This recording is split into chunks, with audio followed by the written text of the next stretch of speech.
പീഡന പരാതിയിൽ പാലക്കാട് എംഎൽഎ രാഹുൽ മാങ്കൂട്ടത്തിനെതിരെ കേസ്. തിരുവനന്തപുരം വലിയമല പോലീസ് സ്റ്റേഷനിൽ എഫ്ഐആർ രജിസ്റ്റർ ചെയ്തു. വിവാഹ വാഗ്ദാനം നൽകി പീഡിപ്പിച്ചു എന്നാണ് കേസ്. 4 മണിക്കൂർ നീണ്ട മൊഴിയെടുക്കൽ ഇന്നലെ രാത്രി വൈകിയാണ് പൂർത്തിയായത്. മുൻകൂർ ജാമ്യാപേക്ഷയുമായി രാഹുൽ മാങ്കൂട്ടത്തിൽ കോടതിയെ സമീപിക്കും. ഇന്നലെ രാത്രി മുതൽ രാഹുലിന്റെ ഫോൺ സ്വിച്ച് ഓഫ് ആണ്. വിവരങ്ങളുമായി ഡാൻ കുര്യൻ, ഒപ്പം KP അഭിലാഷ് എന്നിവർ ചേരുന്നു. ആദ്യം ഡാൻ കുര്യനിലേക്ക്. ഡാൻ, ഇന്നലെ വൈകിട്ട് പരാതി നൽകിയപ്പോൾ തന്നെ അടിയന്തരമായ നടപടികളിലേക്ക് കടക്കുന്നതായുള്ള വിവരങ്ങൾ ലഭിച്ചിരുന്നു. 4 മണിക്കൂറോളം നീണ്ട മൊഴിയെടുക്കൽ, അതിനുശേഷം ഇപ്പോൾ കേസെടുത്തിരിക്കുകയാണ്. എന്തൊക്കെയാണ് ഈ എഫ്ഐആറിനെ പറ്റി നമുക്ക് കിട്ടുന്ന വിവരങ്ങൾ?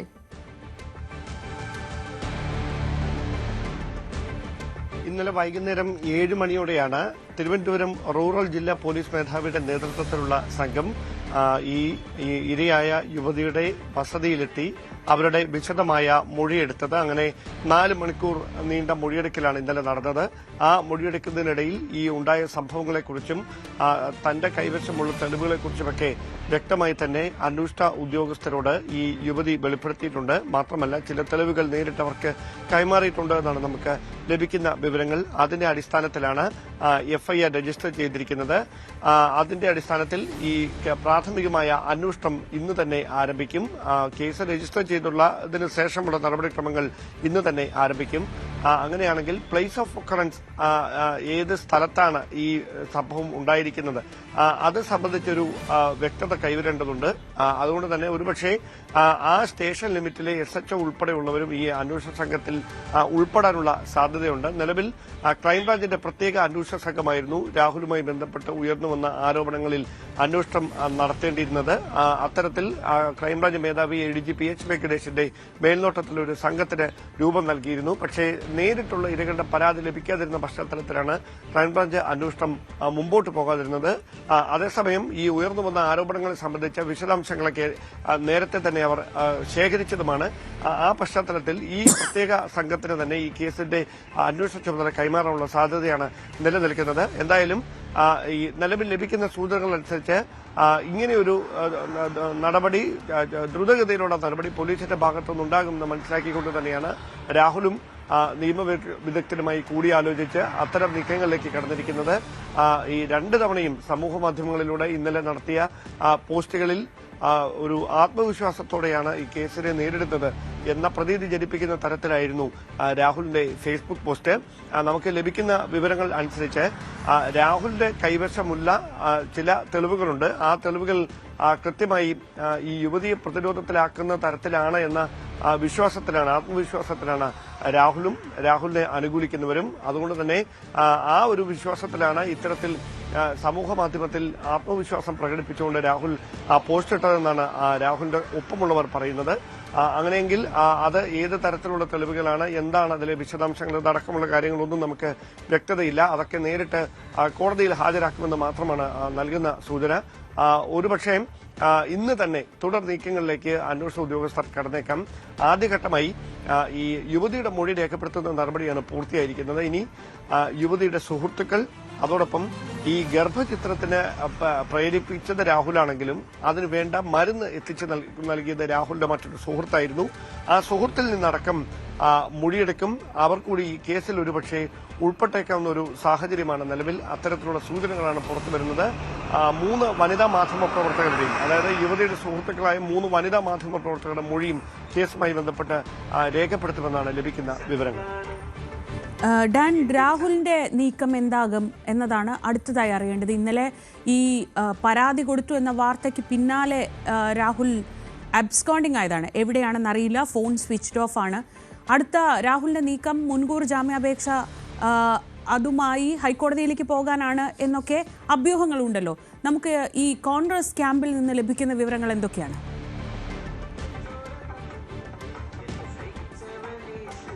കോൺഗ്രസ് നേതൃത്വം രാഹുലുമായി ബന്ധപ്പെട്ട കാര്യങ്ങളിൽ ഒന്നും ഒരു വിശദീകരണത്തിന് തയ്യാറാകുന്നില്ല. കാരണം നടപടി നേരത്തെ എടുത്തതാണ്. അങ്ങനെ ഒരാൾക്കെതിരെ ഉയർന്നിരിക്കുന്ന ആരോപണങ്ങൾക്ക് ഉത്തരം പറയേണ്ട ബാധ്യത കോൺഗ്രസ് നേതൃത്വത്തിനില്ല എന്ന ഒരു നിലപാടിലാണ് മുതിർന്ന നേതാക്കളൊക്കെ. കാരണം ഇത്തരമൊരു ആരോപണം ഉയർന്നു കേട്ട സമയത്ത് തന്നെ പെട്ടെന്ന് അതിന്മേൽ നടപടിയെടുക്കുകയും ഔദ്യോഗികമായ സ്ഥാനത്ത് നിന്ന് പാർട്ടിയുടെ പദവിയിൽ നിന്ന് മാറ്റുകയും ചെയ്തതാണ്. അതിൽ കൂടുതൽ എന്താണ് പാർട്ടിക്ക് ചെയ്യാൻ കഴിയുന്നത്? നിയമപരമായി ചെയ്യാനുള്ള കാര്യങ്ങൾ പോലീസും സർക്കാരുമാണ് ചെയ്യേണ്ടത്. അതിനപ്പുറത്തേക്ക് അതിൽ പാർട്ടിയുടെ ഒരു ഇടപെടലും ഉണ്ടാകില്ല എന്ന തരത്തിലുള്ള പ്രതികരണങ്ങളാണ് മുതിർന്ന നേതാക്കളൊക്കെ നടത്തുന്നത്. അതേസമയം രാഹുലിനെ അനുകൂലിക്കുന്ന ഒരു ചെറിയ വിഭാഗമുണ്ട്. അവർ ഇപ്പോഴും രാഹുലിന്റെ ഭാഗത്ത് ഈ കേസുമായി ബന്ധപ്പെട്ട ഇപ്പോൾ ഉയർന്നു വന്നിരിക്കുന്ന ഈ പരാതിയുമായി ബന്ധപ്പെട്ട് രാഹുലിന്റെ ഭാഗത്തുള്ള ചില തെളിവുകൾ അത് തങ്ങൾക്ക് അറിവുള്ളതാണ് എന്നൊരു നിലപാടാണ് അവർ സ്വീകരിക്കുന്നത്. ആ കാര്യങ്ങൾ കോടതിയിൽ സമർപ്പിക്കുന്നതിലൂടെ ഈ കേസിലൊരു വഴിത്തിരിവുണ്ടാകുമെന്നൊക്കെയുള്ള ഒരു വിലയിരുത്തലാണ് രാഹുലിനൊപ്പമുള്ളവർ. എന്തായാലും അത് കോടതിയുടെ പരിഗണനയിലേക്ക് വരുമ്പോൾ ആ കാര്യങ്ങളിലെ അന്തിമ തീർപ്പ് എന്താകുമെന്ന് നമുക്കറിയാൻ കഴിയും. കോൺഗ്രസിനെ സംബന്ധിച്ച് തദ്ദേശ തെരഞ്ഞെടുപ്പിന്റെ പ്രചാരണം നടക്കുന്നതിനിടയിൽ ശബരിമല സ്വർണ്ണക്കൊള്ള അടക്കമുള്ള വിഷയങ്ങളിൽ വലിയ രാഷ്ട്രീയ പ്രചാരണം നടന്നുകൊണ്ടിരിക്കുന്നതിനിടയിൽ ആണ് അപ്രതീക്ഷിതമായി ഇങ്ങനെയൊരു കേസ് രജിസ്റ്റർ ചെയ്യുന്ന സാഹചര്യം ഉണ്ടായിരിക്കുന്നത്. പ്രചാരണ രംഗത്ത് കോൺഗ്രസിനുണ്ടാക്കുന്ന ഒരു പ്രതിസന്ധി, അനിശ്ചിതത്വം അത് ചെറുതല്ല. അതിനെ എങ്ങനെ മറികടക്കുമെന്നൊക്കെ കാത്തിരുന്ന് തന്നെ കാണേണ്ടി വരും. ഇന്നലെ കെ മുരളീധരൻ ഈ വിഷയത്തിൽ കെ മുരളീധരനും വി ഡി സതീശനും ഒക്കെയാണ് വി ഡി സതീശൻ വളരെ ശക്തമായ നിലപാടിലും അങ്ങനെ രാഹുലിനെതിരെ നിലപാടെടുത്തിരുന്നവരിൽ ഒരാളായ കെ മുരളീധരൻ പോലും പറഞ്ഞത് ഈ തെരഞ്ഞെടുപ്പ് അടുത്ത സമയത്ത് അതിജീവിതമാരോട് മുഖ്യമന്ത്രിക്ക് സ്നേഹം തോന്നുന്നതിൽ സന്തോഷമുണ്ട് എന്നതാണ്. ഇതൊരു രാഷ്ട്രീയപരമായ നീക്കമായി കോൺഗ്രസ് വിലയിരുത്തുന്നുണ്ടോ ഡാൻ? തെരഞ്ഞെടുപ്പിന് തൊട്ടു മുൻപായി ഇത്തരത്തിൽ ഒരു പരാതി. ഡാനിലേക്ക് വരാം.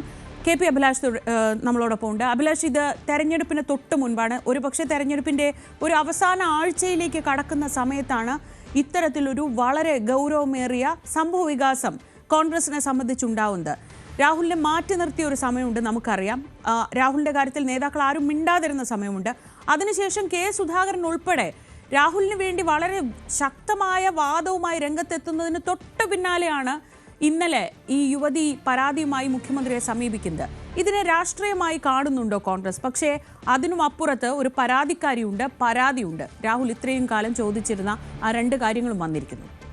ശ്രീജ, ഈ വിഷയത്തെ രാഷ്ട്രീയമായി നേരിടേണ്ട വലിയ ഉത്തരവാദിത്തം കോൺഗ്രസിനുണ്ടെങ്കിലും കോൺഗ്രസ് അക്ഷരാർത്ഥത്തിൽ വെട്ടിലായിരിക്കുന്നു എന്ന കാര്യത്തിൽ ഒരു തർക്കവുമില്ല. പ്രത്യേകിച്ച് തദ്ദേശ തെരഞ്ഞെടുപ്പ് പടിവാതിക്കൽ എത്തി നിൽക്കുന്ന സാഹചര്യം, കേരളത്തിലെ വോട്ടർമാർ തദ്ദേശ വോട്ടെടുപ്പിന്റെ ഭാഗമായി ബൂത്തിലേക്ക് പുറപ്പെടാൻ തയ്യാറെടുക്കുന്ന ഒരു സാഹചര്യത്തിൽ വലിയ ഇരുട്ടടി തന്നെയാണ് കോൺഗ്രസിന് ഇപ്പോൾ ഉണ്ടായിട്ടുള്ളത് എന്നതിൽ സംശയമില്ല. മാത്രവുമല്ല, നമുക്കറിയാം ഇപ്പോൾ എടുത്തിട്ടുള്ള കേസ് എന്നത് ജാമ്യമില്ലാ വകുപ്പ് പ്രകാരമുള്ള കേസ് ആണ് എടുത്തിട്ടുള്ളത്. നേരത്തെ രാഹുൽ മാങ്കൂട്ടം ഈ കേസുമായി ബന്ധപ്പെട്ട് തുടക്കത്തിൽ ഹൂ കെയേഴ്സ് എന്ന തരത്തിലുള്ള പ്രതികരണമാണ് നടത്തിയത് എങ്കിൽ പിന്നീട് എവിടെയാണ് തനിക്കെതിരെ ഒരു പരാതി ഉള്ളത് എന്ന ചോദ്യമായിരുന്നു ഉയർത്തിയത്. ആ ഘട്ടത്തിൽ ഒക്കെയും തന്നെ, അതായത് ഈ രാഹുൽ മാങ്കൂട്ടവുമായി ബന്ധപ്പെട്ട് ചില ശബ്ദരേഖകളും വാട്സപ്പ് ചാറ്റിന്റെ വിശദാംശങ്ങളും പുറത്തു വന്ന ഘട്ടത്തിൽ അടക്കം യൂത്ത് കോൺഗ്രസിന്റെ സംസ്ഥാന അധ്യക്ഷ പദവിയിൽ നിന്ന് രാഹുൽ മാങ്കൂട്ടത്തിനെ മാറ്റി നിർത്തിയെന്ന് മാത്രവുമല്ല, കോൺഗ്രസിന്റെ പ്രാഥമിക അംഗത്വം പോലും റദ്ദാക്കുകയും അങ്ങനെ രാഹുൽ മാങ്കൂട്ടം ഇപ്പോൾ നിലവിൽ കോൺഗ്രസിന്റെ ഒരു MLA അല്ല എന്നുകൂടി കോൺഗ്രസ് തറപ്പിച്ചു പറയുകയും ചെയ്ത പശ്ചാത്തലം ആണ് ഉണ്ടായിരുന്നത്. പക്ഷേ ഒരു പരിധിവരെയെങ്കിലും കോൺഗ്രസ് ഈ ഊരാക്കുടുക്കിൽ നിന്ന് രക്ഷപ്പെട്ടു നിൽക്കുന്നു എന്ന പ്രതീതിയാണ് ഉണ്ടായിരുന്നത്. കാരണം ഇങ്ങനെ ചില ആക്ഷേപങ്ങൾ ഉയർന്ന പശ്ചാത്തലത്തിൽ സ്വമേധയാ തന്നെ ഒരു അന്വേഷണ സംഘത്തെ സർക്കാർ രൂപീകരിക്കുകയും ഈ അതിജീവിതമാർ, അതായത് ഇപ്പോൾ ഒരു പരാതിയുമായി ഒരു യുവതി രംഗത്ത് വന്നിട്ടുണ്ട്, നേരിട്ട് പരാതി നൽകി എന്നതിനപ്പുറത്ത് രാഹുൽ മാങ്കൂട്ടവുമായി ബന്ധപ്പെട്ട നിരവധിയായ വെളിപ്പെടുത്തലുകൾ ഇതിനു മുമ്പ് തന്നെ ഉണ്ടായതാണ്. ഇത്തരം വെളിപ്പെടുത്തലുകൾ നടത്തിയ ആരെയെങ്കിലും സമീപിച്ചുകൊണ്ട് ഒരു പരാതി രേഖാമൂലം ലഭിക്കുക എന്നതിന് വേണ്ടിയുള്ള ഒരു ഊർജിതമായ ശ്രമം ഈ പ്രത്യേക അന്വേഷണ സംഘത്തിൻ്റെ ഭാഗത്ത് നിന്ന് ഉണ്ടായതാണ്. പക്ഷേ ആരും പരാതിക്കാർ ഇല്ല എന്നത് രാഹുൽ മാങ്കൂട്ടത്തിനും വലിയ ഊർജ്ജമാണ് നൽകിയിരുന്നത്. അതുകൊണ്ടാണ് ദിവസങ്ങളായി നിശബ്ദത പുലർത്തിയിരുന്ന രാഹുൽ മാങ്കൂട്ടം കഴിഞ്ഞ ഏതാനും ദിവസങ്ങളായി മുഖ്യധാരയിലേക്ക് സജീവമായത്. സിനിമാ താരങ്ങളെ അടക്കം പങ്കെടുപ്പിച്ചുകൊണ്ട് ചില വീടിന് തറക്കല്ലിടിയിൽ പോലെയുള്ള ചടങ്ങുകളിൽ രാഹുൽ മാങ്കൂട്ടം സജീവമായത്. അതിനുശേഷം തദ്ദേശ തെരഞ്ഞെടുപ്പിൽ മത്സരിക്കുന്ന സ്ഥാനാർത്ഥികൾക്ക് വേണ്ടി രാഹുൽ മാങ്കൂട്ടം വോട്ട് തേടി ഇറങ്ങിയ പശ്ചാത്തലമുണ്ട്. അതിന് രാഹുൽ മാങ്കൂട്ടം നൽകിയ വിശദീകരണം എന്നത് താൻ മത്സരിച്ച സമയത്ത് തൻ്റെ വിജയത്തിനായി പ്രവർത്തിച്ച ആളുകൾ ഇപ്പോൾ മത്സരിക്കുന്നുണ്ട്, അവർക്ക് വേണ്ടി താൻ വോട്ട് ചോദിക്കുന്നു, അത് പക്ഷേ കോൺഗ്രസ്സുകാരനായിട്ടല്ല വോട്ട് ചോദിക്കുന്നത്, കോൺഗ്രസ് എന്ന സംഘടനയെ താൻ പ്രയോജനപ്പെടുത്തുന്നില്ല എന്നുള്ളതായിരുന്നു.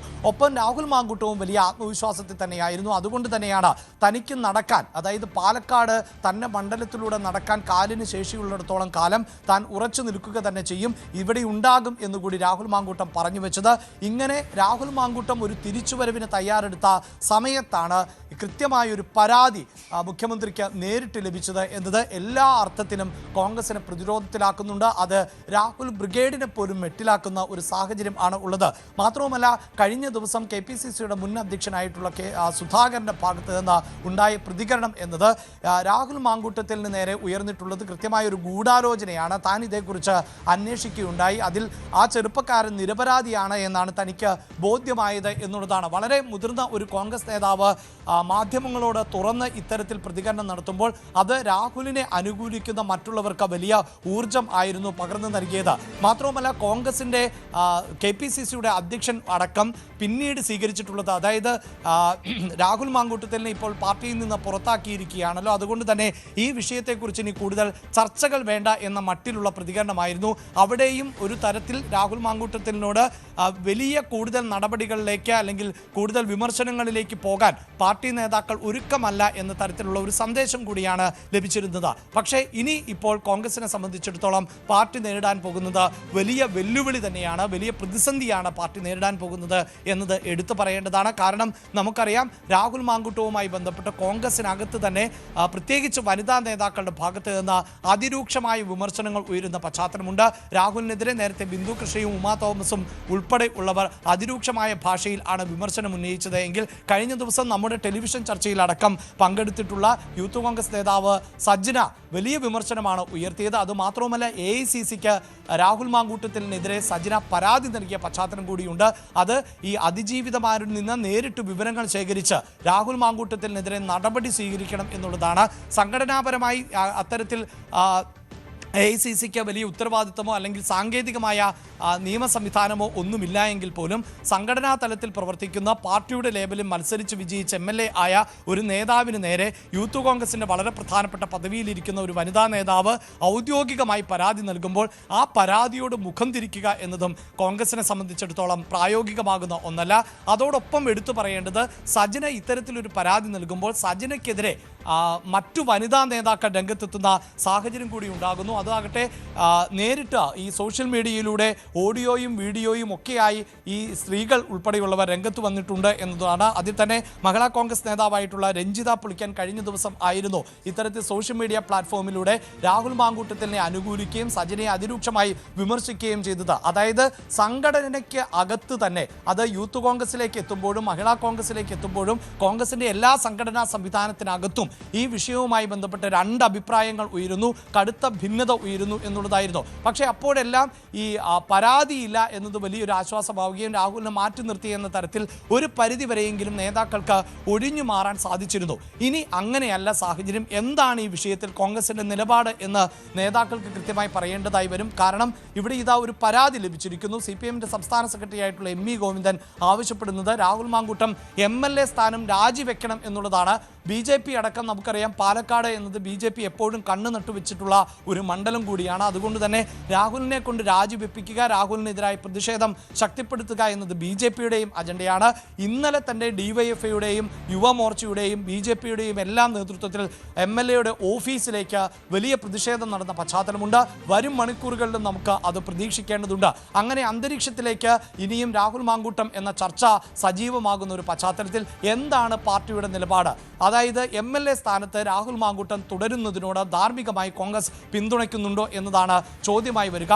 ഈ ചോദ്യത്തെ ഇന്നലെ വരെ കോൺഗ്രസ് പ്രതിരോധിച്ചിരുന്നത് സമാനമായ തരത്തിൽ ആരോപണം നേരിടുന്ന നിരവധി ആളുകൾ CPIന് ഉള്ളിൽ ഇല്ലേ എന്നുള്ളതായിരുന്നു. മാത്രവുമല്ല, കേസ് എടുക്കുകയും FIR രജിസ്റ്റർ ചെയ്യുകയും ചെയ്തിട്ടുള്ള MLAമാർ, മുകേഷ് ഉൾപ്പെടെയുള്ള MLAമാർ ഇപ്പോൾ മുന്നണിയുടെ ഭാഗമാണ്. KB ഗണേഷ് കുമാറിനെ പോലെയുള്ള ആളുകൾ മുന്നണിയുടെ ഭാഗമാണ്. CPMന്റെ തന്നെ നേതാക്കളായിട്ടുള്ള PK ശശിയെ പോലെയുള്ളവരെ വളരെ പ്രധാനപ്പെട്ട പദവികളിൽ ഇരുത്തിക്കൊണ്ട് പാർട്ടി സംരക്ഷിക്കുന്നുണ്ട്.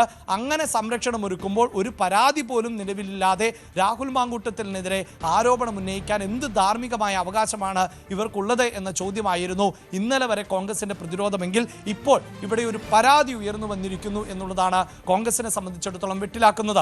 ഒരു കാര്യം കൂടി സൂചിപ്പിക്കാനുള്ളത്, ശ്രീജ, ഇപ്പോൾ ഒരു പരാതിക്കാരിയെ ഉള്ളൂ എന്നുള്ളതാണ്. ഒരു പക്ഷേ വരും ദിവസങ്ങളിൽ കൂടുതൽ പരാതിക്കാർ ഉണ്ടാകുമോ എന്നൊന്നും നമുക്ക് പറയാൻ സാധിക്കില്ല. കാരണം ഇതിനോടകം തന്നെ നിരവധിയായ ആളുകൾ രാഹുൽ മാങ്കൂട്ടത്തിൽ നിന്ന് മോശമായ അനുഭവം ഉണ്ടായിട്ടുണ്ട്, ഇത്തരം ചാറ്റുകൾ ലഭിച്ചിട്ടുണ്ട്, അല്ലെങ്കിൽ സംഭാഷണങ്ങൾ നേരിട്ടിട്ടുണ്ട് എന്ന തരത്തിലുള്ള പരാതിയുമായി രംഗത്ത് വന്നിട്ടുണ്ട്.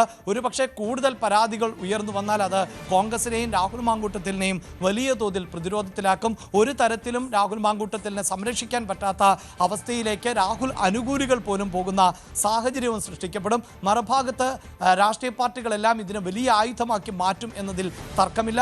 അതുമാത്രവുമല്ല, ഇത് യഥാർത്ഥത്തിൽ CPM-നെ സംബന്ധിച്ചിടത്തോളം നിലവിലെ സാഹചര്യത്തിൽ വലിയൊരു കച്ചിത്തുരുമ്പായി മാറിയിട്ടുണ്ട് എന്നതാണ് എടുത്തു പറയേണ്ടത്. നിരവധിയായ ആരോപണങ്ങൾ സർക്കാർ നേരിട്ടുകൊണ്ടിരിക്കുന്ന ഒരു സാഹചര്യം കൂടിയാണ്. പ്രത്യേകിച്ച് ശബരിമലയിലെ സ്വർണ്ണക്കൊള്ളയുമായി ബന്ധപ്പെട്ട വിഷയം, അതിനെ സർക്കാരിനെയും CPM-നെയും ഒരുപോലെ പ്രതിരോധത്തിലാക്കിയിരിക്കുന്ന സാഹചര്യമുണ്ട്. പത്മകുമാർ, എൻ വാസു ഉൾപ്പെടെയുള്ളവർ അറസ്റ്റിലായ പശ്ചാത്തലമുണ്ട്. അന്വേഷണം മുൻ ദേവസ്വം മന്ത്രിയായിട്ടുള്ള കടകംപള്ളി സുരേന്ദ്രനിലേക്ക് നീങ്ങുന്ന ഒരു സാഹചര്യം ആണ് ഉള്ളത്. പത്മകുമാർ ഏറ്റവും ഒടുവിൽ നൽകിയിട്ടുള്ള മൊഴി സംബന്ധിച്ച് മുൻ മന്ത്രിക്കും തന്ത്രിമാർക്കും ഒരുപോലെ വേണ്ടപ്പെട്ടവനായിരുന്നു ഉണ്ണികൃഷ്ണൻ പോറ്റി എന്നുള്ളതാണ്. അങ്ങനെയെങ്കിൽ അടുത്തത് കടകംപള്ളിയോ എന്ന ഒരു ചോദ്യം നിലനിൽക്കുന്ന ഒരു സാഹചര്യമുണ്ട്. അപ്പോൾ ഇത്തരം പ്രതിരോധങ്ങളെല്ലാം UDF ശക്തിപ്പെടുത്തുന്ന സാഹചര്യമുണ്ട്. സംസ്ഥാന സർക്കാരിനെതിരെ വലിയ വിമർശനങ്ങൾ ഉന്നയിക്കുന്ന സാഹചര്യമുണ്ട്. ഏറ്റവും ഒടുവിൽ കേന്ദ്ര സർക്കാർ കൊണ്ടുവന്നിട്ടുള്ള ലേബർ കോഡിൽ അടക്കം വിദ്യാഭ്യാസ മന്ത്രിയുടെ ഭാഗത്ത് നിന്ന് പക്ഷപാതപരമായ ഒരു ഇടപെടൽ ഉണ്ടായി എന്നും മുന്നണിയിൽ ചർച്ചകൾ നടത്താതെയാണ് ഇപ്പോൾ തീരുമാനങ്ങൾ എടുക്കുന്നത് എന്ന ആക്ഷേപമടക്കം UDF-ഉം കോൺഗ്രസും മുന്നോട്ട് വെക്കുന്നു. നമുക്കറിയാമല്ലോ, PM ശ്രീ പദ്ധതിയുമായി ബന്ധപ്പെട്ട തീരുമാനം മന്ത്രിസഭ അറിയാതെ, CPI അറിയാതെ, ഘടകകക്ഷികൾ അറിയാതെ ആണ് തീരുമാനിച്ചതെങ്കിൽ ലേബർ കോഡും അത്തരത്തിൽ ആണ് നടപ്പിലാക്കുക എന്ന ഒരു രീതിയും അല്ലെങ്കിൽ എന്ന പ്രതീതിയും ഒക്കെ സൃഷ്ടിച്ച പശ്ചാത്തലത്തിൽ സംസ്ഥാന സർക്കാരിന് ഐക്യമില്ല, മുന്നണിക്ക് ഐക്യമില്ല. അതോടൊപ്പം തന്നെ സർക്കാർ വലിയ വെല്ലുവിളികൾ നേരിടുന്നു. ഇതെല്ലാം രാഷ്ട്രീയ ആയുധമായി മുന്നോട്ട് കൊണ്ടുപോകുന്ന ഘട്ടത്തിൽ ആണ്. ഏറ്റവും അനുകൂലമായ ഒരു രാഷ്ട്രീയ സാഹചര്യം UDF-നുണ്ടായിരുന്നു. അപ്പോഴാണ് തെരഞ്ഞെടുപ്പിന് ഇന്നേക്ക് 10 ദിവസം മാത്രമാണ് ബാക്കിയുള്ളത്. ഇന്നേക്ക് 10ാം ദിവസം തദ്ദേശ തെരഞ്ഞെടുപ്പിന്റെ ആദ്യഘട്ട വോട്ടെടുപ്പ് നടക്കേണ്ട ദിവസമാണ്. ആ സമയത്ത് UDF-നെതിരെ, കോൺഗ്രസിനെതിരെ ഇത്രയേറെ വലിയ പ്രതിരോധത്തിലാക്കുന്ന ഒരു ആയുധം CPM-ന്, LDF-ന് വീണ് കിട്ടിയിരിക്കുന്നത്. ഡാൻ കുര്യൻ തുടരുന്നുണ്ട്. ഡാൻ, ഈ സമയം വളരെ പ്രധാനപ്പെട്ടതാണ്. ഇനി ഈ പറഞ്ഞതുപോലെ 10 ദിവസം മാത്രം ബാക്കി നിൽക്കുകയാണ്. ഇത്ര ഗുരുതരമായ ഒരു പരാതി, എല്ലാവരും ഇതുവരെ പിടിച്ചു നിൽക്കുന്നത് ഒരു പരാതി ഉണ്ടോ എന്ന ചോദ്യത്തിലാണ്. അങ്ങനെ ഒരു പരാതി വന്നു കഴിഞ്ഞാൽ ഇനി പാർട്ടിക്ക് ഒരു തവണ നടപടി എടുത്തു എന്ന് പറഞ്ഞ് ഈ സാങ്കേതികമായ നടപടിയാണല്ലോ എടുത്തു കഴിഞ്ഞത്. ധാർമ്മികമായി രാഹുൽ മാങ്കൂട്ടത്തിൽ കോൺഗ്രസ് പ്രവർത്തകനായി, കോൺഗ്രസ് നേതാവായി തന്നെ പാലക്കാട് വളരെ സജീവമായി നിൽക്കുന്നതാണ് കഴിഞ്ഞ ദിവസങ്ങളിൽ നമ്മൾ കണ്ടത്. ഈ അവസാന ദിവസങ്ങളിൽ രാഷ്ട്രീയ സാഹചര്യങ്ങൾ, ഇപ്പോൾ അഭിലാഷ് സൂചിപ്പിച്ച ഇത്രയും അനുകൂല സാഹചര്യങ്ങളെ മുഴുവൻ കൊണ്ട് അവസാനം കൊണ്ട് കലമുടച്ചു എന്ന് പറയുന്ന ഒരു സാഹചര്യത്തിലേക്കാണോ ഇപ്പോൾ എത്തിയിരിക്കുന്നത്? പൂർണ്ണമായിട്ട് നമുക്ക് അങ്ങനെ എത്താൻ കഴിയില്ല. കാരണം ഞാൻ പറയാൻ കാരണം, പാർട്ടിക്ക് ഇതിൽ ഒരു പിഴവ് സംഭവിച്ചതോ അല്ലെങ്കിൽ ഒരു കൃത്യമായ ഉത്തരം നൽകാൻ, വിശദീകരണം നൽകാൻ കഴിയാതെ പോകുന്നതായ ഒരേ ഒരു കാര്യമായിരിക്കും അത്. പാർട്ടി ഔദ്യോഗികമായി ഇങ്ങനെ ഒരു നടപടിയെടുക്കുകയും യൂത്ത് കോൺഗ്രസിന്റെ അധ്യക്ഷ സ്ഥാനത്ത് നിന്ന് മാറ്റി നിർത്തുകയും പാർലമെന്ററി പാർട്ടിയിൽ നിന്ന് മാറ്റി നിർത്തുകയും ഒക്കെ ചെയ്തിട്ടും, പാർട്ടിയുടെ പ്രാഥമിക അംഗത്തിൽ നിന്ന് സസ്പെൻഡ് ചെയ്യുകയൊക്കെ ചെയ്തിട്ടും ഈ ആരോപണ വിധേയനായിട്ടുള്ള MLA പാലക്കാട് സജീവമാകുകയും തെരഞ്ഞെടുപ്പ് പ്രചാരണത്തിൽ പ്രാദേശിക നേതാക്കൾക്കൊപ്പം വീട് കയറുകയും അതല്ലാതെ തെരഞ്ഞെടുപ്പിന്റെ സ്ഥാനാർത്ഥി നിർണയത്തിലടക്കം ഇടപെടുകയും ഒക്കെ ചെയ്യുന്നത് വലിയ തരത്തിൽ ചർച്ചയായി മാറിയതാണ്. അതിന് ദേശീയ നേതാക്കളടക്കം നൽകിയ മറുപടി, പ്രാദേശികമായി എടുക്കുന്ന, പാർട്ടി ഔദ്യോഗികമായി എടുക്കേണ്ട നടപടി എടുത്തിട്ടുണ്ട്. മുതിർന്ന നേതാക്കൾ ആരും അദ്ദേഹവുമായി വേദി പങ്കിടുന്നില്ല.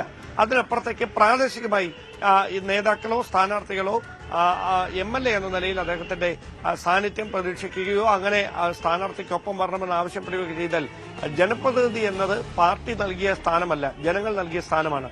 അവിടെ ജനങ്ങളുടെ പ്രതിനിധിയായി ജയിച്ചു വന്ന ഒരാൾ സ്ഥാനാർത്ഥിക്കൊപ്പം വീട് കയറാൻ പോകുന്നതിന് പാർട്ടിക്ക് തടയാൻ കഴിയില്ല. അത് പ്രാദേശികമായി നിലനിൽക്കുന്ന അവർ മാത്രം എടുക്കേണ്ട തീരുമാനമെന്നാണ്.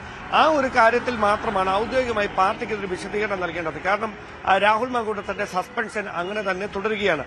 യൂത്ത് കോൺഗ്രസിന്റെ അധ്യക്ഷന് പകരം അധ്യക്ഷൻ ആ സ്ഥാനത്തേക്ക് കടന്നു വരികയും ചെയ്തു. അങ്ങനെ പാർട്ടിക്ക് കൃത്യമായി പറഞ്ഞു നിൽക്കാനുള്ള കാരണങ്ങളെല്ലാം അവിടെയുണ്ട്. പക്ഷേ വിശദീകരണം നൽകാൻ, ഉത്തരം നൽകാൻ പ്രതിസന്ധി നേരിടുന്നത് ഞാനിപ്പോൾ സൂചിപ്പിച്ച ഈ കാര്യത്തിൽ മാത്രമായിരിക്കും. പാലക്കാട് വീണ്ടും സജീവമായ രാഹുൽ മാങ്കൂട്ടത്തിൽ UDFന്റെ പല സ്ഥാനാർത്ഥികൾക്കൊപ്പം പ്രാദേശികമായി വീട് കയറാനും പ്രചാരണ പരിപാടികളുമൊക്കെ സജീവമായത് പാർട്ടി നേതൃത്വം കണ്ടില്ലേ എന്നൊരു ചോദ്യം വരും.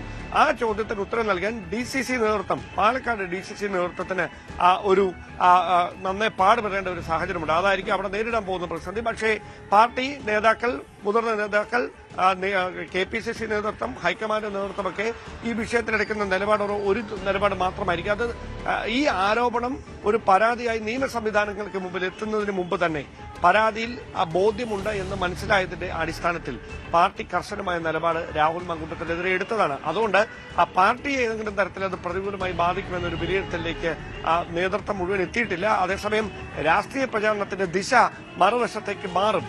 മാത്രമല്ല, ശബരിമല സ്വർണ്ണക്കൊള്ള അടക്കമുള്ള വിഷയങ്ങൾ ചർച്ച ചെയ്യേണ്ട സ്ഥലത്ത് രാഹുൽ മാങ്കൂട്ടത്തിനുമായി ബന്ധപ്പെട്ട് BJPയും LDF ഉന്നയിക്കാൻ പോകുന്ന ആരോപണങ്ങൾക്ക് മറുപടി പറയും.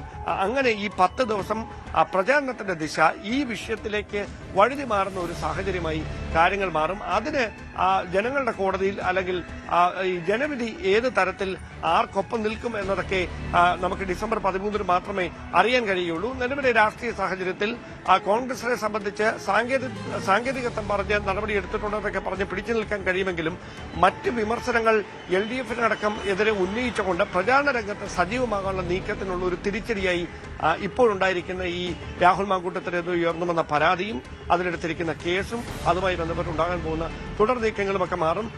പ്രത്യേകിച്ച് ഒരു കാര്യം എടുത്തു പറയേണ്ടത്, ചടുലമായ ഒരു നീക്കം അല്ലെങ്കിൽ തിടുക്കപ്പെട്ട ഒരു അന്വേഷണ സംഘത്തിന്റെ നീക്കങ്ങൾ ഈ കേസിൽ ഒരുപക്ഷെ ഉണ്ടാകാനുള്ള സാധ്യതയില്ല. അവർ വളരെ സാവകാശം മൊഴി രേഖപ്പെടുത്തി അതിനുശേഷം ഈ യുവതിയുടെ സുഹൃത്തുക്കളുടെയും അതോടൊപ്പം ഈ കേസുമായി ബന്ധപ്പെട്ട മറ്റ് നടപടികളുമായി ബന്ധമുള്ളവരുടെയൊക്കെ മൊഴി രേഖപ്പെടുത്തിയതിനു ശേഷം സാവധാനം മാത്രമേ അടുത്ത നീക്കങ്ങളിലേക്ക് കടക്കുകയുള്ളായിരിക്കും. എന്തായാലും കോടതി മുൻകൂർ ജാമ്യാപേക്ഷ പരിഗണിക്കുമ്പോൾ അതിൽ എന്തൊക്കെ കാര്യങ്ങളാകും കോടതിയുടെ ഭാഗത്തുനിന്നുണ്ടാകുന്ന നിരീക്ഷണം എന്നതുകൂടി ഈ കേസിന്റെ ഗതി നിർണ്ണയിക്കും എന്ന കാര്യത്തിൽ സംശയമൊന്നുമില്ല. ശരി, ഡാനാണ് വിവരങ്ങൾ നൽകിയത്. KP അഭിലാഷ് ഒരിക്കൽ കൂടി. അഭിലാഷ്, ഇനി അറിയേണ്ടത് എന്തായിരിക്കും രാഹുലിന്റെ അടുത്ത നീക്കം എന്നതാണ്. നേരത്തെ ഞാൻ ഡാനോട് ചോദിച്ചതുമാതിരി ഇന്നലെ ഈ വാർത്ത വന്നപ്പോൾ തൊട്ട് ഈ പെൺകുട്ടി 4 മണിക്ക് ശേഷം മുഖ്യമന്ത്രിയെ കണ്ട് പരാതി നൽകി എന്ന വാർത്ത പുറത്തു വന്നപ്പോൾ തൊട്ട് അതുവരെ പ്രചാരണ രംഗത്ത് സജീവമായിരുന്ന രാഹുൽ പിന്നീട് അപ്രത്യക്ഷനാവുകയായിരുന്നു. ഓഫീസ് പൂട്ടിക്കിടക്കുകയാണ്, ഫോൺ സ്വിച്ച്ഡ് ഓഫ് ആണ്. രാഹുലുമായി ബന്ധപ്പെട്ട ആർക്കും രാഹുൽ എവിടെയാണ് എന്നൊരു ഉത്തരം നൽകുന്നുമില്ല. എന്തായിരിക്കും അടുത്ത നീക്കം? കോടതിയെ സമീപിക്കുന്നു എന്ന് പറയുന്നു. ഇന്നലെ തൊട്ട് ഈ കുട്ടി വിവാഹിതയായിരുന്നു എന്നൊരു തരത്തിലൊരു ക്യാപ്സ്യൂളൊക്കെ രാഹുലുമായി അടുത്ത ബന്ധമുള്ളവർ പുറത്തുവിടുന്നുണ്ട്. പക്ഷെ അപ്പോഴും ആരായാലും ശരി, വിവാഹിതയാണെങ്കിലും സ്വന്തം ഭാര്യയാണെങ്കിലും ഫോഴ്സ്ഡ് പ്രഗ്നൻസി, ഫോഴ്സ്ഡ് അബോർഷൻ, ഇത് രണ്ടും കുറ്റകരമായ ഒരു കാര്യം കൂടിയാണല്ലോ. അപ്പോൾ സ്വാഭാവികമായും അത് ഈ ക്യാപ്സ്യൂളുകൾക്കപ്പുറത്ത് രാഹുലിനെ കുരുക്കുന്ന കാര്യമില്ല. ശ്രീജ ഈ സൂചിപ്പിച്ചതുപോലെ തന്നെ, അതായത് ഇതുവരെയും ഔദ്യോഗികമായ ഒരു പരാതിയില്ല എന്നതായിരുന്നു രാഹുൽ മാങ്കൂട്ടത്തിൻ്റെ ആത്മവിശ്വാസമെങ്കിൽ പിന്നീട് ആ സാഹചര്യം മാറുകയാണ്. ഇന്നലെ കണ്ണാടി ഉൾപ്പെടെയുള്ള പ്രദേശങ്ങളിൽ തെരഞ്ഞെടുപ്പ് പ്രചാരണത്തിൽ വളരെ സജീവമായിരുന്ന രാഹുൽ മാങ്കൂട്ടം ഈ പരാതി ലഭിച്ച നിമിഷം തന്നെ ഫേസ്ബുക്കിലൂടെ പ്രതികരിക്കുന്ന സാഹചര്യം ഉണ്ടാകുന്നു. അതിൽ അദ്ദേഹം സൂചിപ്പിച്ചത് ജനകീയ കോടതിയിലും നീതിന്യായ കോടതിയിലും താൻ സത്യം തെളിയിക്കും. ഏറ്റവും ഒടുവിൽ സത്യമേവ ജയതേ എന്ന FB പോസ്റ്റ് കൂടി കുറിച്ചിരുന്നു. പക്ഷേ അതിനുശേഷം രാഹുൽ മാങ്കൂട്ടത്തിൻ്റെ ഫോൺ സ്വിച്ച്ഡ് ഓഫ് ആണ്. രാഹുൽ മാങ്കൂട്ടം എവിടെ എന്ന ചോദ്യത്തിന് ഇപ്പോൾ ഇല്ലാത്ത സാഹചര്യമാണുള്ളത്. എന്തായാലും പോലീസ് കേസ് രജിസ്റ്റർ ചെയ്ത പശ്ചാത്തലത്തിൽ എത്രയും പെട്ടെന്ന് രാഹുൽ മാങ്കൂട്ടത്തിനെ കണ്ടെത്തുക എന്നത് ഇനി പോലീസിൻ്റെയും ദൗത്യമായി വരും. അവിടെ രാഹുൽ മാങ്കൂട്ടം ഇതിനു മുമ്പ് തന്നെ ചില നിയമപരമായ വശങ്ങൾ തേടിയിരുന്നു എന്ന് തന്നെയാണ് നമുക്ക് മനസ്സിലാക്കാൻ സാധിക്കുന്നത്. കാരണം രാഹുൽ മാങ്കൂട്ടത്തിൻ്റെ അഭിഭാഷകനായ ജോർജ് പൂന്തോട്ടത്തിൻ്റെ ഇന്നലെ ഉണ്ടായിട്ടുള്ള പ്രതികരണങ്ങളിലടക്കം രാഹുൽ മാങ്കൂട്ടം ഇതിനെ നിയമപരമായി നേരിടാൻ നേരത്തെ തന്നെ തയ്യാറായിരുന്നു എന്ന് വേണം നമുക്ക് മനസ്സിലാക്കാൻ. ഇനി രാഹുൽ മാങ്കൂട്ടത്തിൻ്റെ ഭാഗത്ത് നിന്ന് ആദ്യമുണ്ടാകുന്നത് മുൻകൂർ ജാമ്യം തേടുക എന്നുള്ളതാണ്. സമാനമായ തരത്തിലുള്ള ആരോപണങ്ങൾ ജനപ്രതിനിധികൾക്ക് നേരെ ഇതിനു മുമ്പും ഉയർന്നു വന്നിട്ടുണ്ട്. ഏറ്റവും ഒടുവിൽ നമുക്കറിയാം റാപ്പർ വേടനും സമാനമായ തരത്തിലായിരുന്നു. 3 സ്ത്രീകൾ ഉൾപ്പെടെയാണ് ഈ ലൈംഗിക പീഡന പരാതി നൽകിയത്. പക്ഷേ മുൻകൂർ ജാമ്യം ലഭിച്ച പശ്ചാത്തലമുണ്ട്. അതുപോലെയുള്ള ഒരു മുൻകൂർ ജാമ്യത്തിന് വേണ്ടിയുള്ള ശ്രമം ആണ് ഇനി നടക്കാൻ പോകുന്നത്. അത് ഏത് കോടതിയായിരിക്കും സമീപിക്കുക എന്നതാണ് വ്യക്തമാകേണ്ടത്. അത് FIR രജിസ്റ്റർ ചെയ്താൽ ഉടൻ കോടതിയെ സമീപിക്കും എന്നതായിരുന്നു ജോർജ് പൂന്തോട്ടത്തിന്റെ പ്രതികരണം. ഇപ്പോൾ FIR രജിസ്റ്റർ ചെയ്ത പശ്ചാത്തലത്തിൽ നിലവിൽ സുപ്രീം കോടതിയുടെ ഉത്തരവ് പ്രകാരം ഇത്തരം വിഷയങ്ങളിൽ സെഷൻസ് കോടതിയാണ് ആദ്യം സമീപിക്കേണ്ടത് എന്നുള്ളതാണ്. പക്ഷേ അന്വേഷണ സംഘത്തിന്റെ സ്വഭാവം ഉൾപ്പെടെ മനസ്സിലാക്കിക്കൊണ്ടായിരിക്കും ഇനി മുൻകൂർ ജാമ്യാപേക്ഷ എവിടെ നൽകണമെന്നതിൽ തീരുമാനമെടുക്കുക. ഒപ്പം അന്വേഷണ സംഘവും ഒരു നീക്കം നടത്തുന്നത് കോടതിയിൽ അപേക്ഷ നൽകി അതിജീവിതയുടെ രഹസ്യമൊഴി രേഖപ്പെടുത്തുക എന്നുള്ളതാണ്. അതായത് രാഷ്ട്രീയമായി ഏറെ കോളിളക്കം സൃഷ്ടിക്കുന്ന ഒരു കേസ് ആണ്. മാത്രവുമല്ല സമ്മർദ്ദം ഏത് തലത്തിൽ നിന്ന് വേണമെങ്കിലും ഉണ്ടാകാം. ഇപ്പോഴും ഈ അതിജീവിത പരാതി നൽകിയിട്ടുള്ളത് ചില രാഷ്ട്രീയ തന്ത്രത്തിൻ്റെ ഭാഗമായിട്ടാണ്, ഇടതുപക്ഷത്തിൻ്റെയും CPM-ൻ്റെയും ഒക്കെ തന്ത്രത്തിൻ്റെ ഭാഗമായിട്ടാണ് എന്ന പ്രതിരോധം കോൺഗ്രസ് തീർക്കുന്ന സാഹചര്യമുണ്ട്. നാളെ സമ്മർദ്ദത്തിന് വിധേയമായി ഈ പരാതിയിൽ നിന്ന് പിന്മാറുകയോ മൊഴിയിൽ നിന്ന് മാറുകയോ ചെയ്യുവാനുള്ള സാധ്യത അന്വേഷണ സംഘം കാണുന്നുണ്ട്. അതുകൊണ്ട് തന്നെയാണ് കോടതിയിൽ രഹസ്യമൊഴി രേഖപ്പെടുത്തുവാനുള്ള അപേക്ഷ നൽകുവാനുള്ള സാധ്യതയും മുന്നിൽ ഉള്ളത്. അതുകൊണ്ട് തന്നെ അത്തരം നിയമ നടപടികളെ നേരിടാനുള്ള തയ്യാറെടുപ്പിൽ ആണ് രാഹുൽ മാങ്കൂട്ടം. അതോടൊപ്പം തന്നെ ഇപ്പോൾ ശ്രീജ സൂചിപ്പിച്ചതുപോലെ ഈ യുവതിയുടെ പശ്ചാത്തലം ഇതുവരെ എന്ത് എന്നത് സംബന്ധിച്ച് നമുക്കറിയാം. അതിജീവിതയുടെ പരാതി ഉയരുമ്പോൾ അതിൻ്റെ രഹസ്യ സ്വഭാവം സൂക്ഷിക്കേണ്ടത് നമ്മൾ എല്ലാവരുടെയും ഉത്തരവാദിത്വം തന്നെയാണ്. അപ്പോഴും ഇപ്പോൾ തന്നെ സോഷ്യൽ മീഡിയ ഹാൻഡിലുകളിൽ എങ്ങനെയാണ് ഈ യുവതിയെ ഇര എന്ന് വിശേഷിപ്പിക്കുക, ഇര ആരാണ് എന്നത് അറിയാത്തവരാണ് ഇര എന്ന വിശേഷണം ഈ യുവതിക്ക് നൽകുന്നത് എന്നതുൾപ്പെടെയുള്ള വിമർശനങ്ങൾ ഉയർത്തുകയാണ്. അതൊരു പക്ഷേ രാഹുൽ മാങ്കൂട്ടവുമായി ചേർന്ന് നിൽക്കുന്ന ആളുകൾ തന്നെ ആയിരിക്കാം നൽകുന്നത്. പക്ഷേ ഇവിടെ എടുത്തു പറയേണ്ടത് ശ്രീജ, ഇവിടെ ഒരു പരാതി ഔദ്യോഗികമായി ലഭിച്ച പശ്ചാത്തലത്തിൽ ആ പരാതിയുമായി ബന്ധപ്പെട്ട വിഷയങ്ങൾ ഇനി നിയമ പോരാട്ടത്തിലേക്ക് കടക്കുമ്പോൾ കോടതിയിൽ ഇക്കാര്യങ്ങൾ തീർച്ചയായും ചർച്ച ചെയ്യപ്പെടും. അതായത് ഇരയുടെ രഹസ്യ സ്വഭാവം, ഇരയുടെ വ്യക്തി സ്വാതന്ത്ര്യത്തെ സൂക്ഷിക്കുകയും ആ രഹസ്യ സ്വഭാവം സൂക്ഷിക്കുകയും ചെയ്യണം എന്ന് പറയുമ്പോൾ പോലും ഇപ്പോൾ തന്നെ പുറത്തു വരുന്ന ഇര വിവാഹിതയാണ് എന്നും വിവാഹം കഴിഞ്ഞിട്ട് ഏറെ നാളായിട്ടില്ല എന്നും എവിടെ വെച്ചാണ് ഈ ഗർഭധാരണത്തിന് കാരണമായിട്ടുള്ള ലൈംഗിക ബന്ധത്തിൽ ഇവർ ഏർപ്പെട്ടത് എന്നതുൾപ്പെടെയുള്ള കാര്യങ്ങൾ ചർച്ചയാകുന്ന പശ്ചാത്തലമുണ്ടാകാൻ പോകുന്നു. കഴിഞ്ഞ ദിവസം തന്നെ പുറത്തു വന്നിട്ടുള്ള വാട്സപ്പ് ചാറ്റിൽ നീ ഗർഭിണിയാകാൻ തയ്യാറാകൂ എന്ന് പറയുമ്പോൾ മറിച്ച് ഈ ഇരയുടെ ഭാഗത്ത് നിന്നുണ്ടാകുന്ന പ്രതികരണം എന്നത് പിൽസ് മുഖ്യം എന്നുള്ളതാണ്. അപ്പോൾ ഇത് ഏതെങ്കിലും തരത്തിൽ മാനസികമായ വളർച്ചാക്കുറവുള്ള, അതായത് മാനസികമായി ഇത്തരം കാര്യങ്ങളെക്കുറിച്ച് ബോധമില്ലാത്ത ഒരു സ്ത്രീയല്ല, അല്ലെങ്കിൽ ആകാത്ത ഒരു സ്ത്രീയല്ല എന്ന മട്ടിൽ ഉള്ള ഒരു നിരീക്ഷണത്തിലേക്ക് അടക്കം ആണ് ഈ കോൺഗ്രസ് അനുഭാവികളും ഒപ്പം ഇപ്പോൾ അഭിഭാഷകനും എത്തിയിട്ടുള്ളത്. ഇതെല്ലാം കോടതിയിൽ രാഹുൽ മാങ്കൂട്ടത്തിന് അനുകൂലമാകും. അതായത് ഉഭയകക്ഷി സമ്മതപ്രകാരമുള്ള ഒരു ലൈംഗിക ബന്ധം തന്നെയാണ് നടന്നിട്ടുള്ളത്. ഈ ഗർഭധാരണത്തെക്കുറിച്ചും ഗർഭഛിദ്രത്തെക്കുറിച്ചുമൊക്കെ ധാരണയുള്ള യുവതിയാണ് എന്ന വാദം ആയിരിക്കും ഇനി ജാമ്യാപേക്ഷയിലടക്കം ഉന്നയിക്കാൻ പോകുന്നത്. മാത്രവുമല്ല എന്തുകൊണ്ട്, അതായത് ഇത്തരം ലൈംഗിക ആരോപണങ്ങൾ ഉയർന്ന പശ്ചാത്തലത്തിൽ പ്രത്യേക അന്വേഷണ സംഘത്തെ രൂപീകരിച്ച് ഏതാണ്ട് 3 മാസമാകുമ്പോൾ പോലും ഈ യുവതി ആ സംഘത്തിന് പരാതി നൽകിയില്ല. മുഖ്യമന്ത്രിക്ക് നേരിട്ട് പരാതി നൽകുമ്പോൾ അതിന് ചില രാഷ്ട്രീയ ഗൂഢലക്ഷ്യങ്ങളുണ്ട്. ഒരു ജനപ്രതിനിധിയായിട്ടുള്ള രാഹുൽ മാങ്കൂട്ടത്തിൻ്റെ രാഷ്ട്രീയ ഭാവി ഇല്ലാതാക്കുന്നതിന് വേണ്ടിയുള്ള ഗൂഢാലോചനയാണ് ഇപ്പോൾ നടക്കുന്നത് എന്നത് അടക്കമുള്ള ആരോപണങ്ങൾ തന്നെയായിരിക്കും. ശരി അഭിലാഷ്, പക്ഷേ അപ്പോഴും ശ്രദ്ധിക്കേണ്ട ഒരു കാര്യം, നേരത്തെ പറഞ്ഞതുപോലെ വിവാഹിതയായിരുന്നു അല്ലെങ്കിൽ പ്രായപൂർത്തിയായ സ്ത്രീയാണ്, എല്ലാം അറിയാമായിരുന്നില്ലേ എന്നൊക്കെ ചോദിക്കുമ്പോഴും അത് ചോദിക്കുന്നവർ അറിയേണ്ടത് നിർബന്ധിത ഗർഭധാരണവും, ഒരു സ്ത്രീ തൻ്റെ താല്പര്യമില്ലാതെ ഗർഭം ധരിക്കാൻ ആ സ്ത്രീയെ സമ്മർദ്ദം ചെലുത്തുന്നതും, ആ സ്ത്രീയുടെ സമ്മതമില്ലാതെ താല്പര്യമില്ലാതെ നിർബന്ധിതമായി ഗർഭഛിദ്രത്തിന് നിർബന്ധിക്കുന്നതും സമ്മർദ്ദം ചെലുത്തുന്നതും ഇന്നാട്ടിൽ ഭാരതീയ ന്യായ സംഹിത പ്രകാരം ജീവപര്യന്തം വരെ ലഭിക്കാവുന്ന 10 വർഷം വരെ തടവ് ലഭിക്കാവുന്ന കുറ്റകൃത്യങ്ങളാണ്.